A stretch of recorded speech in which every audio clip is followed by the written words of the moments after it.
Conjuring Kannappan AGS தயாரிப்பில் actor Satish அவர்கள் நடித்து லாஸ்ட்டாக தியேட்டரில் வெளிவந்து மாபெரும் வெற்றி பெற்ற ஒரு ஹாரர் காமெடி திரைப்படம். ஆக்டர் சதீஷ் அவருடைய கெரியரில் இந்த படம் ஒரு மிகப்பெரிய வெற்றி பெற்ற படமாக மாறி இருக்கு. இந்த படம் ஒரு பெரிய லாபத்தை கொடுத்துருக்கு ஏஜிஎஸ்க்கு. ஸோ அந்த படத்துடைய வெற்றிக்கு அப்புறமா அந்த டேரக்டரை வச்சு கண்ணப்பன் 2 இந்த காஞ்சூரிங் கண்ணப்பன் 2 பண்ண போகிறாங்க அப்படின்ற மாதிரி தகவல். 2 சீக்வல் பண்ண தான் போகிறாங்க. ஆனால் அதுக்கு முன்னாடி சந்தானத்தை ஹீரோவாக வச்சு அதே டேரக்டருடைய டைரக்ஷனில் ஒரு படம் இப்போதைக்கு அவங்க பண்ண போகிறாங்க.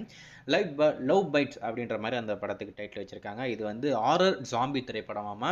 நம்ம சந்தானனாவே ஹாரர் காமெடி படங்கள் தான் தொடர்ந்து அவர் பண்ணிக்கிட்டு இருக்காரு. லாஸ்ட்டாக கூட டிடி நெக்ஸ்ட் லெவல் பண்ணியிருந்தாரு. ஆனால் அந்த படத்துக்கு பெரிய வரவேற்பு கிடைக்கல. ஆனால் அந்த தில்லு துட்டு அந்த ஃப்ரான்ச்சைஸ்க்கு ஆடியன்ஸ் மத்தியில் ஒரு நல்ல வரவேற்பு இருக்குது.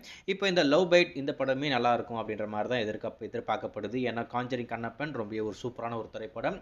அந்த படத்துடைய வெற்றிக்கு அப்புறமா அந்த டேரக்டர் இந்த படத்தை பண்ணுறதுனால கண்டிப்பாக இந்த படமும் நல்லா இருக்கும் அப்படின்ற மாதிரி தான் நம்ம எல்லாருமே எதிர்பார்க்குறோம்.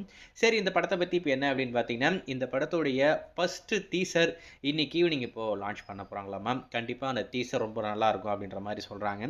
அது மட்டும் இல்லாமல் ஏஜிஎஸ்க்கு இந்த படமும் ஒரு மிகப்பெரிய வெற்றி பெற போகிற ஒரு படமாக இருக்கும் அப்படின்ற மாதிரி சொல்கிறாங்க. ஒரு வித்தியாசமான கதைக்களம், ஜாம்பி ஹாரர் சூப்பராக இருக்குன்ற மாதிரி தான் நானும் எதிர்பார்க்குறேன். வெயிட் பண்ணி பார்ப்போம். அந்த டீசர் வெளிவந்ததுக்கப்புறம் அதை பார்த்துட்டு அது எப்படி இருக்குது அப்படின்னு சொல்லி நான் கண்டிப்பாக அப்டேட் பண்ணுறேன்.